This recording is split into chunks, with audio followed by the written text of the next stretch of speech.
Assalomu alaykum. Anglayotganlar Şinjan Yoshlar O'smirlar nashriyoti 1996 yil 7-oyda birinchi qitim nashr qilgan tarixiy aslima Manas daryosidan qaytish. Avtori Savdanov Zahir. 3-bob. Yansxay o'rmonligida mudofaada turish. O'rmonlikdagi jangchilar hayoti. 1945 yil 9-oyning boshlari. Xili salqin tushib qolgan chog'lar edi. Ertigini ve akşamları talağa çıksanız soğuk adamның қолыны qoruydu. Gündüzleri bolsa bu sehi ve hasiyetlik kuzning aptipi adamga şunda huzur beg'ishlaydi. Dal mushu kunlardan birida Vilayet Milli Armiya o'ttir yo'nalish qismi dushmanning jing Shexudagi yengilmas istehkom deb atalgan mudofaasini bo'sib o'tib, dushmanni shiddat bilan surtuqay qilib sharqqa chekindirdi. Komandanlık ştab derhal aldınqı sep kısımlarga buyruq düşürüp, düşmenge qoğlap zərbi beriş vəzifesini tapşırdı. Kısımlarının aldı Sandexoza, hazırqı Saven. Şexenzigiçe yetip bardı. Aldınqı kısım Manas kövrüknün g'arbiy beshida düşmenge qadılıp müdafiada turdi. Jing Shexudin düşmanni qo'lab mağan kısımlardan G'ulja 4-polik Tangirtog etiki astıga, yani qadimki iqtidai ormanlık Yansxayga joylashdi. Adam izi basmagan bu o'rmonlik qarayog'och, yo'lg'un, so'ksuk, yava kandir va qo'mishliqlar bilan qoplangan bo'lib, janubiy tarafı Tangirtog etikiga tutishib, Urumchi ili tashuli shu yerdan o'tadi. Shimoliy tarafı qalin qo'yuq jangalliq va qo'mishliq edi. Aralab bu jangalda yava to'ng'izlarning qo'mishlarini shildirlatgan ovozlari va Bazı yav to'ng'izlarga yem bo'lishdan urkib qochgan har xil yovvoyi hayvonlar va jonivorlarning, qushlarning chirqirab, paloqlab uchganligi, yava to'ng'izlarning ularni qo'lab, xiris qilib qo'rtildigan ovozlari anglanib, odamda qandaqdir bir yoqimsiz, qo'rqinchli tuyg'u paydo qiladi. Bundaq chog'larda odamning tini shurkunib, o'zini surib bosadi. Shuning uchun bu yerdan odam taslikda o'tadi. G'arbiy tarafı taşlıq yer bo'lib, asli koni suv yo'li edi.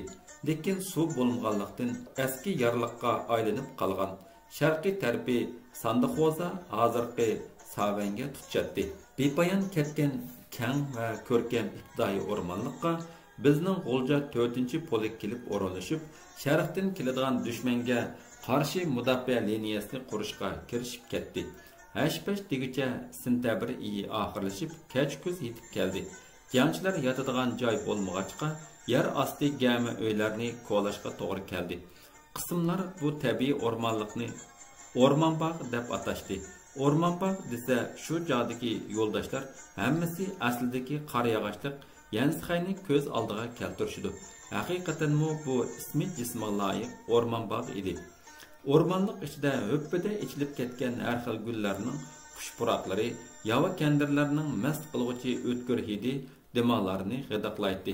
Bo'libmi gullarning hidi odamning qalbini huzurlantiradi.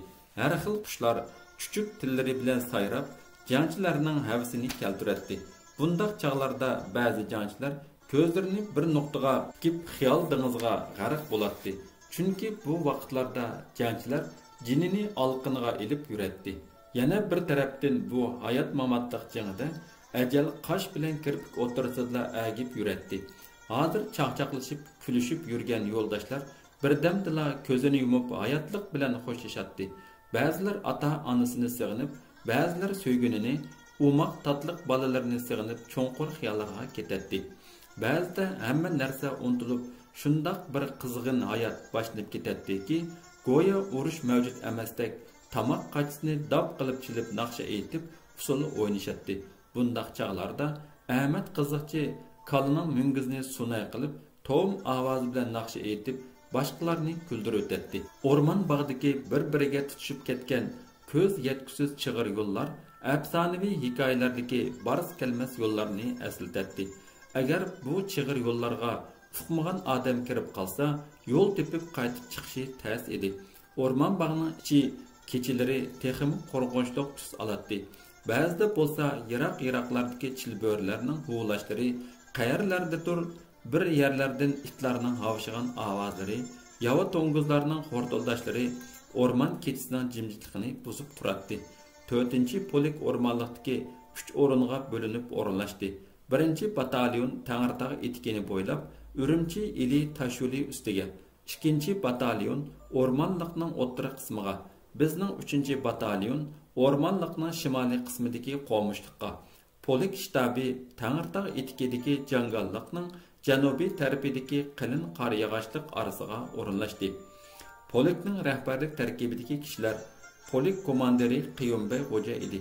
Bu kishi oq yuzlik, qaraqash kelgan bo'lib, qaddi qomati kelishgan, qanşarliq, bo'yi egizrak, qo'y ko'zlik, so'zlaganda salmoq, tamkin, lekin ko'p so'zlamaydigan 29 yoshlardagi yoshiga nisbatan qaraganda xilila ig'ir besiq, chiroyli odam edi. Siyosiy muavin Hashim Guhar Baqi degan kishi edi. U o'ttir bo'yliq, qara mutuq, qara qashroq bo'lib, doim qarindoshni qo'liqiga qistirib oladigan siyliq sipoya koni ma'rifchi edi. Polik shtab boshlig'i Matsuk Aqrus, bo'yi pakar, o'zi o'ruq, chiroy shakli oqsiriq, siriq shilang chechini bir yonga tarab, pokiz ratlik kiyinib yuradigan tetik odam bo'lib, manganda o'ziga mos holda qadamlarini tez-tez ilib mangadigan, ushaq-tushak ishlarning hammasiga aralashib oladigan ko'p so'zlik, yenik tabiatlik 40 yosh o'pkorisidagi odam edi. Muavin polik shtab boshlig'i G'ilojiddin Xayri, tatar, chaqchaqchi, oq ko'ngil, 30 yoshlardan oshgan odam edi. Arqisab xo'jalik boshlig'i Zunun aka, o'ttir bo'yliq, bug'doy o'nglik, 30 necha yoshlardagi odam bo'lib, so'zi intayin siyliq, o'zi sal quvroq, boshqalarning fikrini olmaydigan, doim boshqalarning o'zini maqtishini, hurmatlashni xohlaydigan odam edi. Agar batalyonga bir narsa kerak bo'lib qolsa, jangchilar hurmat qadam bilan oldiga borib tik turib, chos beritib nimani so'rasa, shu narsani shu zamon hal qilib beradi. Agar undaq qilmay odatdagidek berib berar narsani talab qilsa, hech qanday narsani hal qilg'ili bo'lmaydi. Polik boshliqlari mushu qilin qariyag'ach ostida yig'in echib, qismlarning mudofialanish liniyalarini va qo'llanilgan aktivlari o'tishmi yo'llarni qayerlarga o't tochkalarini yasash, shuning bilan birga qismlarning qishliq turar yer osti gamilarini qo'llash qatorliq planlarni tuzib chiqdi. Ertasi atiganda butun qism bo'yicha polik rotasidan yuqori kadrlar yig'in chaqirildi. Polik komandiri Qiyumbay Xo'ja tamkin salmoq qadamlar bilan yig'in o'rniga kirib kelib, ko'pchilikning salomini qabul qilgandan keyin ko'pchilikni o'ltirishga ishorat qildi. Ondan oldiga kelib, o'tkir ko'zlari bilan ko'pchilikka bir qur tafsili qarab chiqqandan keyin tomoqini qirib ko'pchilikka qarab so'zladi. Yo'ldoshlar, komandirlar, bizning qism buyruqqa binoan bu joyga, ya'ni Yansxay o'rmonligiga kelib mudofaa tutdik. Lekin oldimizda qiyinchiliklar ko'p. Havo kundan kunga soviyotdi. Jangchilar yotadigan uylar texi yo'q. Vazifa ig'ir, sharoiti nachar bo'lsa-mo, biz jang qilamiz, urush qilamiz. Dushman bizni kutib marlab yotadi. Urush bo'ladigan qon to'kiladi. Xalqimiz bizdan zo'r umidlarni kutib, xuddi tabiat qo'yashga talmurgandek talmurmoqda. Biz nima uchun urush qilamiz? Nima uchun qon to'kamiz? Bu tabiiyki baxt saodatlik turmush uchun. Shunga biz qismdagi barliq komandir jangchilar ittifoqlashib, bir yoqdan bosh chiqarib, qiyinchiliklarni yengib, jafo mushaqqat chidab, sunmas qaysar irodamiz bilan xalqimizning umidini oqlashimiz kerak. Urush bizdan po'latdek intizom, po'latdek iroda, qo'rqmas jasurlik, botirlikni talab qiladi. Men mushunchlik so'z qilay. Konkret vazifani shtab boshlig'i Matsok tafsili tushuntirib berdi, deb so'zini tugatdi. Shtab boshlig'i o'rnidan turib, o'ng qo'li bilan mangliga tushgan seriq sochlarini keyni qayirib atgandan keyin ikki yog'ochga bog'lab eslagan xaritining yiniga keldi. Ondan qo'lga uzun ko'rsatgich tayoqni elib, ko'pchilikka bir qaratib, nihoyatda surli qiyofatda so'z boshladi. Matsuk o'zi peshqadam harbiy bo'lganligi uchun harbiy intizomni qattiq talab qiladi. Uningga bir qarabla uzun yil harbiy ta'lim-tarbiya olgan peshqadam harbiyligini bilib olgani bo'ladi. Gap so'zlari intayin keskin edi. Yo'ldoshlar, dedi Matsuk, biz odam oyoq bosmagan bu qadimki ibtidoiy o'rmonlikqa kelib o'ralashdik. Strategiya jihatdan aytganda bu joy naqoblashimizga intayin foydali. Mudofaa liniyasi jihatda Urumchi ili Tashyo'l tugunini to'sib yotdik. Bizning qismning asosiy vazifasi düşmanning sharqdan g'arbga qarab qaytarma hujumiga o'tish yo'lini to'sib zarba berish. Buning uchun hammamiz darhol harakatga kelib, okup qizib, pota yasab, o't tochkalarni yasab, yer osti gam uylarni qo'lishimiz kerak. Hozir bo'lsa kechkuz, kundan kunga sovuq tushyotidi. Qishning tayyorligini qilib, o'zimiz yotadigan uylarni tayyorlashimiz kerak. Buning uchun ikki qo'limizga tayanishga to'g'ri keladi. Kang ofitser jangchilarning jafo mushaqqatini yengib, fidokorlik bilan ishlashimizga to'g'ri keladi. Biz mushundaq ishlashni talab qilamiz. Tuvanda vazifa va talablarni o'rinlashtiramiz. Qani, bu xaritani qaranglar, dedi u keskin va surliq qilib. Birinchi batalyon Urumchi ili Tashul bo'yiga 3 o't tochka yasaydi. O'rni mana bu. Bu shundaq deb tayoqcha bilan xaritadagi o't tochka qo'ydigan belgini ko'rsatdi. 3-batalyon bizning batalyonimizni deydi. İhtidai jangallikning shimoliy tarafiga uzunluğu 1 kilometr okup qazıdı. Okupning sharqiy beshini 2-batalyonga tutashtirdi. 2-batalyon o'rmonlikning o'ttirisidan 1 kilometr, g'arbdan shimolga qarab 1 kilometr so'zilgan okup qazıdı va 2 o't tochka yasaydi.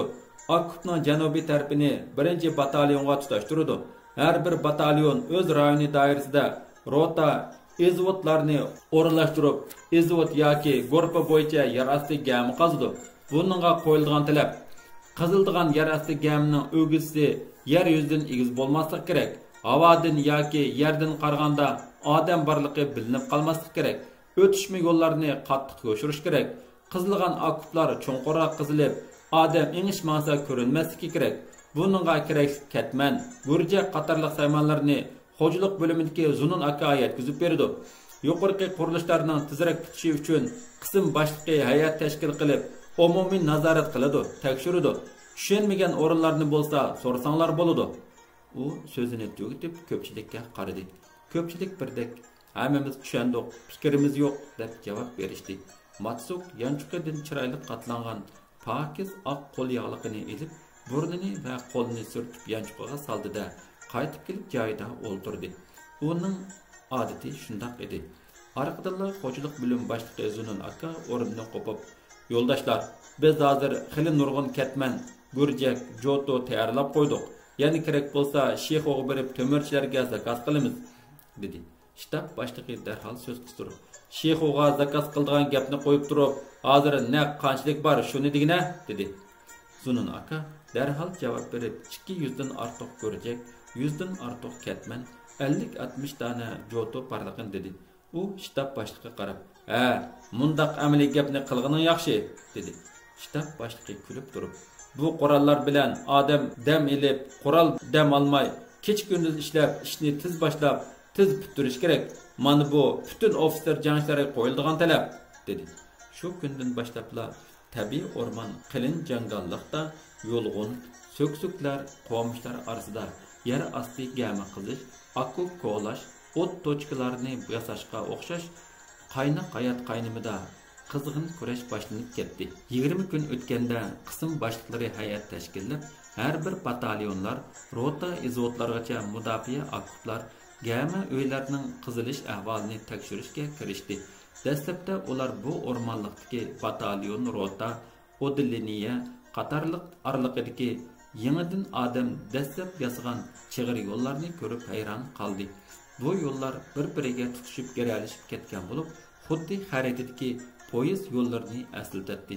Bu yo'llar har bir mudofaa liniyalarini tekshirib kelib, 1-batalyon 3-rotaga kelganda, rota komandiri Ibrohimjon doklad qilib, "Bizning rota o'z vazifasini muddatdan burun o'rindadi.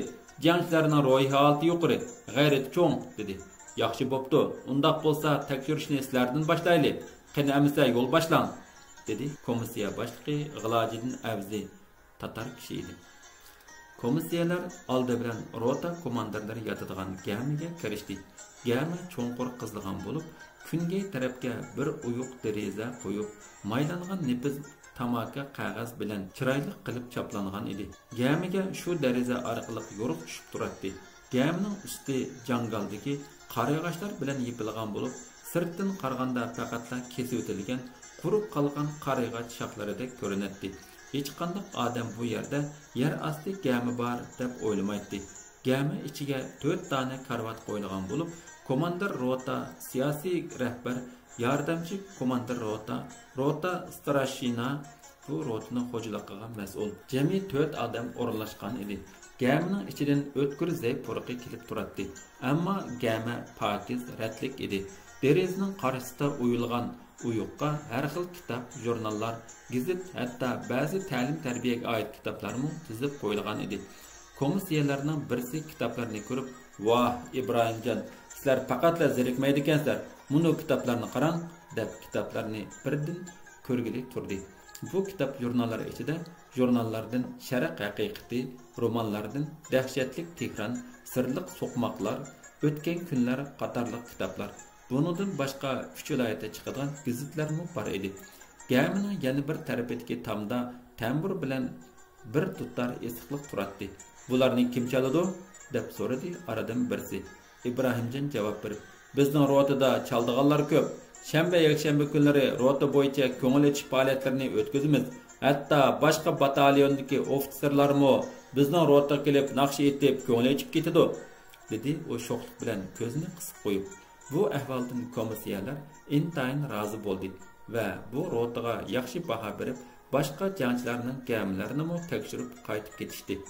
Shu kuni komissiyalar har bir batalyonni tekshirib chiqdi. Ertasi atiganda komissiya boshlig'i G'ilojin politiki boshliqlarga tunugunki gamilarni, okuplarni, o't tochkalarini tekshirish ahvolini tafsiliy doklad qildi. Dokladda bu qitim tekshirishda qismning barliq ofitser jangchilari issiq gamilarga kirib o'rinlashib bo'lganligi, okuplar asosiy jihatdan tutib o'lchamga loyiqlashganligi, o't tochkalari yasilib, usti obdan niqoblanganligi aytilib, amdi batalyon, rotalar va qismning siyosiy ta'lim-tarbiyasi intizomni kuchaytirib, mashq vaqtlarini uzartib, jangchilarning harbiy ta'lim-tarbiyasini ilgari surish va siyosiy angliqligini o'stirib, jasoratini oshirish lozimligini o'ttirg'a qo'ydi. Shuning bilan polik boshliqlari bundan keyingi ishlanadigan xizmatlarini o'rinlashtirdi. O'rmon bog'idagi ofitser jangchilarning qizg'in hayoti, ko'ngillik turmushi kech kuzgacha o'lishib, 1945-yil 10-oyning oxirlarigacha kelganda bir tarafdan mudofaa liniyalarining tutmay qolgan, o'lchamga to'shmagan yerlarini yasab bitirsa, yana bir tarafdan polikning o'rlashtirishi bo'yicha harbiy ta'lim-tarbiya va siyosiy o'ginishlarni dag'dug'liq boshlavetdi. Butun polik jangalda harbiy mashg'ulot ilib boradi. Tantarbiyada tornika esilish, yolg'iz qarg'ay ustida mingib o'tish, egizga uzunga sakrash, qarg'a etish, yonpashlab bir yon bilan o'milab minish qatorliq turlar mashq qilinadi. Bu harakatlar to'liq qiziqarli edi. Bu harakatda ba'zi jangchilarning ishtonlari chatqonliqlarga ilinishib qilib, yirtilib ketadi-da, badallari ko'rinib qolsa, boshqalar kulishib ketadi. Ba'zi jangchilarning yuz ko'zlari va qo'llarini chatqonlar, tikanlar ig'ir zaxmlantiradi. Jangaldagi chig'ir yo'llarda yugurib mashq qilishmi ajoyib qiziq edi. Bu chig'ir yo'llarda birdan tizilib yugurib ketib borganda, yo'llar bir kishiliklar bo'lg'achqa, oldingi balaning chapini chatqalga ilinishibla qolsa, keynidan yugurib kelayotganlar o'zlarini to'xtatib bo'lolmay, bir-biriga so'qilib yiqiladi-da, yuz ko'zlari tilinib ketadi. Bundaq ahvollarga ba'zi shaytonroq balalar kulib tiliqib ketsa, ba'zi yuzlari bakrak tilinib ketgan balalar kulishayotganlarga achchiq bilan olib qarab qo'yadi-yu, yana yugurishib ketadi. O'rmon bog'idagi birdan-bir suv manbasi bo'lgan buloq o'rmonning xili ichkarisida bo'lib, yo'llari qilin chatqonliq va intayin tor edi. Bundaq yo'lda minish qiyin edi. Harbiy mashq vaqtlarida jangchilar ikki guruhga bo'linib o'zaro musobaqa qilishib, yo'llardan o'milab berib, suv qachilariga buloqdan suv elib o'milab qaytib keladi. Ba'zi kalampayroq jangchilar ehtiyotsizlikdan o'milganda, suv qachilarining birarsi chatqonlarga ilishib qolsa, daranglab ketadi. Bundaq mashqlar yosh jangchilarni intayin qiziqtiradi. Ba'zi havo tutuq kunlari bu o'rmon shundoq bir timtaslikqa cho'kib ketadiki, biror jangchi yolg'iz oyoq yo'l bilan buloq beshiga yoki aylanib kelish uchun mangan bo'lsa, oyoq ostidagi quruq yo'pirmoqlar shiriqlab, xuddi kayningizda birisi yugurib kelayotgandek bilinadi. Bundaq chog'larda o'rmon ichidagi yava toshqanlar yoki Qushqashlar tuyuqsiz biror shoxga tegib ketsa yoki sakragan bo'lsa, shundoq bir qo'rqinchli bilinib ketadiki, ixtiyorsiz mengayotgan yo'lingizdan to'xtab atrofingizga ansizlik bilan qarashga majbur bo'ladingiz. Hatto xuddi bir yerda dushman marlab yotgandek sovuq targa cho'milib ketadingiz. Lekin o'rmon bog'ining sizga intayin rohat baxsh etadigan, sizning mehringizni yipsiz bog'lar turadigan, ichki pushiqingizni chiqarib sizga ma'naviy ozuq bo'ladigan intayin yaqinliq kechalarmi bor edi. Kunduzlari mashg'ulot va tantarbiya mashqi ilib berib, charchagan jangchilar dam olish kunlarining kechalari gama uyda qora chiroq yo'riqida so'rin tuzib, har xil faoliyatlarni va ko'ngil echish kechiliklarni o'tkazadi. Har bir gamida xish bilan silingan pilta o'choqlari bor edi. 1-batalyon 3-rota Tangirtog' etikidagi tosh yo'l bo'yida kungaga qarab yasalgan bir qancha gami uylarga izvod guruhlar bo'yicha o'rlashgan edi. Bir shanba oqshimi edi. 2-3-batalyonlarning boshliqlari Ibrohimjonning gamisiga jam bo'lishdi. Birdamda qiziq parang, chaqchaqlar, shanxular boshlanib ketdi. Yig'ilganlarning ko'pchiligi G'ulja bolalari. Buning ba'zilari G'ulja shahridan, ba'zilari yezlardan kelgan jangchilar bo'lib, har qaysisining o'ziga tushliq alohidligi va o'zgachilik bor edi. Mana shularning biri yosh jangchi Musajon Rozi edi. U G'ulja shahri qozonchilik bo'lib, bo'yi pokinak, do'g'liq, qora qumchaqqina 20 yoshlar chamisidagi yigit edi. Musajon Rozi kichik vaqtidan boshlabla dadasi Rozi akaga agishib tuttar, tambur chalishni, naqshi aytishni o'rgangan. U askar bo'lgandan keyin urush vaqtida urushga qatnashgan bo'lsa, tinch vaqtlarda rotadagi komandir jangchilarning ko'nglini etish uchun tuttar, tambur chalib, cho'l bayovonlarda oq qor, ko'k muzlarda dum yetib, dum qopib, jangchilar uchun hardim taldim demay xizmat qiladi. Shuning uchun butun polkdagi ofitser jangchilar Musajonni intayin yaxshi ko'rishadi. 3-rotada jangchi bo'lib turgan vaqtida uni ofitserlar postga turg'izmaydi. Boshqa ushaq-tushak ishlarga qatnashtirmaydi. Bir kuni men Musajon, bugun kech 3-batalyonga biring, shu yerda o'ltirish qilaylik dedim. U o'ltirib ketib, qo'lini ko'rsatib, "Mushu tambur chalgan qo'limni kesib o'tay desam, keyin janda qurol tutolmay qoldi ekanman. Menga zodila oromchilik yo'q. Men mo askar bo'lgandan keyin boshqa jangchilarda kechalari post tursam bo'lmasmidi?" deb norozilik bildirdi. Keyin men tarbiya bir tuttar tambur chalishning mo o'xshashlab bir xizmat ekanligini tushuntirgandan keyin norozilik bildirmaydigan bo'ldi. Demak, shunday qilib mushu shanba kuni kechda 3-batalyonga yig'ilgan kadrlar Musajonning chalgan tamburini anglab, mungluq naqshlarini tinglab, ruhiy ma'naviy ozuq qilib, bir haftalik jafoliq turmushning arduqini chiqardi. Qarang'u o'rmon, tar gama, qora chiroq yo'riqida Musajon Rozi tambur chilib naqsha aytmoqda edi. Tamburning mungluq sadosi va u aytgan ajoyib naqshlar jangchilarning qalbiga bosib kirib, ularning yurak tarlarini chekib, xiyol kaptarlarini yiroq-yiroqlarga parvoz qildiradi. Bundaq vaqtlarda ixtiyorsiz shuni his qiladiki, mana qaranglar, biz qarang'u o'rmonda, oq qor, ko'k muzda dum yetib, dum qopib, dushmanni marlab yetibdimiz. Chartsak, asratlansak, o'rmon bog'ining qora chiroq yo'riqida so'rin tuzib, bazma qilish bilan ko'nglimizni ochimiz. Bizning ota-onamiz, xotin bolalarimiz, qarindoshlarimiz, yoru birodarlarimiz hasrat va andish ichida bizning bu urushda g'alaba bilan qaytib berishimizni kutyotdi. Ular kunda tamoq yeganda o'moq bolalarimiz tatliq chuchuk tillari bilan dadam qachon keladi deb sig'inganda, yori birodarlarimiz xabar bormi deb so'raganda, bir qitim masaratlanib, urushning tahdidi, o'limning andishisi, xushallik harpisining hidini hidlab, tinglab o'ltirayotgandir.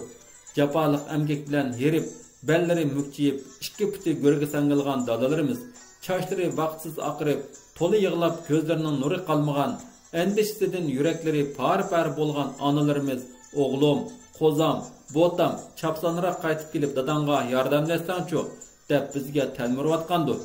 Qarindoshlarimizmi, akam tirikkilarmi, baxtimizga sog'-salomat kelsin deb hasaratlanayotgandir. Umid kutayotgandir. Yurakni yerib tushgan bolasini, bir qirin qon qarindishni sig'inmaydigan kimmi bor? Lekin Musajonning jaranliq sho'x naqshlari kishilar qalbidan mungluq hasratlik tuyg'ularni elib qochib, hammani unutildirib, to'ylardagi sho'x usullarni, qizdiq parang chaqchaqlarni eslatib, hamma odamni birdilla xiyol dengizidan uyg'otib ruhlantirib o'tdi. "Man qaranglar, gamiga kimlar kiryotidi?" dedi kimdir biri. Ko'pchilik shu an eshikka qarashdik. Rastilla atrofdagi rotalardan yeshib bir qadar cho'ngroq G'ulji shahrida "Manaman" deb yurgan bir qancha jangchi "Ruxsatmi?" deyishib, gamining pakar ishikidan ingishib kirishyotdi. Bu tar gamiga bu odamlar o'ri tursimi pasmaydi. Bu ahvolni ko'rgan rota komandiri Ibrohimjon: "Yo'ldoshlar, bu gamimiz sarliq qilyapti. Shuning uchun tamoq yeydigan yo'g'onroq gamiga chiqsak, marhamat" dedi. Birdilla gami ichida chavoq chilindi. Ba'zilar xushalliqidan Ibrohimjonni o'tirg'a ilishib olib, mo'rilariga urib, quchoqlab so'yishib ketdi. Shuning bilan ko'pchilik rotaning tamoqxonasi yo'g'onroq gamiga kirib o'tirishdi. Bu o'tirishga keyin kirgan komandir jangchilarning hammasi degidek 30-35 yoshdan oshganlar bo'lib, har qaysisining bir-biriga qo'yishib olgan qizliq laqamlari bor edi. Bular doim bir-biriga shu laqamlar orqali chaqchaq qilishadi. Bular Abdurahim Bolshevik. Bu bizning to'pidonlik bo'lib, men yaxshi o'tatdim. O'shur Yangdoza, Ahmad Bangi, Turg'un Seriq, Abdul Tongul, Qodir Mashka, Erkin Qaryog'di, Olim Satanglardan iborat edi. Bular o'ltirishig'lar chaqchaq boshlanib ketdi. Musajon Rozi mundaq vaqtlarda ko'zlarini bir nuqtaga tikib xiyol qilgach, tamak cheksa, arilib bunda qiziq chaqchaqlarga aralashib, boshqalarni o'ziga texmo jalb qiladi. Ahmad Bangi so'z boshlab: "Yo'ldoshlar, tinchlaninglar. Bugungi bu o'ltirishimiz rosa qizyotidi. Buni texmo qizish uchun toza bir payzi qilg'imiz bor. Zakuska bo'lmasa, yangdozni zakuska qilsaqmi bo'ladi. Ibrohimjon ukam, oshpazni chaqiringlar. Bu yangdozni qaynoq suv besib, rosa pokiz patlab, o'qishda bir qach say qilsin" deyishi bilan ko'pchilik paraqada kulishib ketdi. Ahmad yana: "Hey oshpaz, buning patlagan paskinchiliklarni neriroq tashlab ko'mvatmasang, mashkalar purab tepib olsa, biz oshkorlanib qolamiz jumo" deyishi bilan tang gami ichida texmo qattiq kulga ko'tarildi. Birdilla Ahmad Bangi chaqchaqni Erkin Qaryog'iga yo'tkidi. "Voy Erkin, bakla xiyol qilib o'tirib ketibsan, diqqat qil jumo. Xiyol degan odamni savdoyi qilib qo'ydi. Agar qishning qor yoqqan kunlari xiyol bilan jangalga kirib qolsang, bu yerdagi yovto'ngizlar yaxshi oziq ekan deb qorningni yervatmasa yana" deganda kulga texmo ko'tarilib, ba'zilar hayotindan hurra deb varqirishib ketishdi. Birdilla hiliqi o'shur Yangdozining tishi qirishib qoldimi yoki qiziqchilik bo'lsin dedimi, aytavur Ahmadga qarab: "Gap qilmasak, ajab haddingdan eshib ketyapsan. Kandir izlab kechlari jangalga chiqib qolmajimi? Men sana deb qo'yay, yeydigan qirin izlab talada yurgan mashqiga uchrab qolsang, yetib qolgan yeringdan o'pkani sug'urilib, ochiq uchani yov to'ngizlarga tashlab berdijimi? Shuning bilan mashqiga bir haftalik oziq bo'lasan" deyishi bilan yana qattiq kulki bo'ldi. Bu kulkilarning oxiriga ulabla Ibrohimjon: "Qani yo'ldoshlar, amsa vaqt bir yerga beryotdi. Endi biz Musajon Rozining payzini anglaylik" dedi. Shuning bilan gamining ichida timtasliq hukm surdi. Hammasi taqozolik bilan Musajonning tambur tutgan qo'liga qarashdi. Musajon tamburni qo'liga ilib, ili naqshlardan yarisining dardini boshlayotdi. Bir pas tamburning jushqin sadosi naqshning mo'y bilan gamida jimjitlik hukm surdi. Pada yutkilib naqsha avrishimga ko'chganda birdilla so'rindikilarning hammasi naqshaga qo'shilib jo'r bo'lishdi. Davomi bor.